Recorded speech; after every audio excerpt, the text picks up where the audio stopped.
নীল নদী তট থেকে সিন্ধু উপত্যকা, সুমেরু আক্কাড আর গাঢ় পীত হুয়াংহোর তীরে বারবার নানা শতাব্দীর আকাশ উঠেছে জ্বলে, ঝলসিত যাদের উষ্ণিসে। সেই সব সেনাদের চিনি, আমি চিনি, সূর্য সেনা তারা। রাত্রির সাম্রাজ্যে আজও সন্তর্পণে ফিরিছে ফেরারি। মাঝরাতে একদিন বিছানায় জেগে উঠে বসে সচকিত হয়ে তারা শুনেছে কোথায় শিঙা বাজে। সাজো সাজো ডাকে কোনো অলক্ষ্য আদেশ, জনে জনে যুগে যুগে বার হয়ে এসেছে উঠানে। আগামী দিনের সূর্য দেখেছে আঁধারে, গুঁড়ো গুঁড়ো করে সারা আকাশে ছড়ানো। সহসা জেনেছে তারা এই সব সূর্যকণা তিল তিল করে বয়ে নিয়ে যেতে হবে কালের দিগন্তে।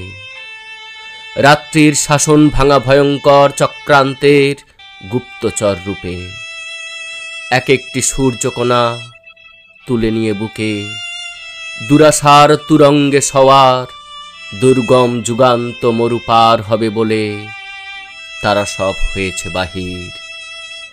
সুদূর সীমান্ত হায় তারপর সরে গেছে প্রতি পায়ে পায়ে। গাঢ় কুজ্ঝটিকা এসে মুছে দিয়ে গেছে সব পথ। ভয়ের তুফান তোলা রাত্রির ভ্রুকুটি হেনেছে হিংসার বজ্র। দিক বিদিক ভোলানো আধারে কে কোথায় গিয়েছে হারিয়ে। রাত্রির সাম্রাজ্য তাই এখনো অটুট, ছড়ানো সূর্যের কণা জড়ো করে যারা জ্বালাবেন নতুন দিন, তারা আজও পলাতক।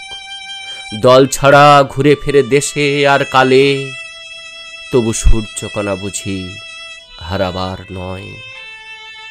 থেকে থেকে জ্বলে ওঠে শানিত বিদ্যুৎ, কত ম্লান শতাব্দীর প্রহর ধাঁধিয়ে। কোথা কোন লুকানো কৃপানে ফেরারি সেনারা। এখনো ফেরারি কেন? ফেরো সব পলাতক সেনা। সাত সাগরের তীরে ফৌজদার হেঁকে যায় শোনো। আনো সব সূর্যকণা রাত্রি মোছা চক্রান্তের প্রকাশ্য প্রান্তরে। এবার অজ্ঞাতবাস শেষ হলো ফেরারি ফৌজের। এবার অজ্ঞাতবাস শেষ হলো ফেরারি ফৌজের।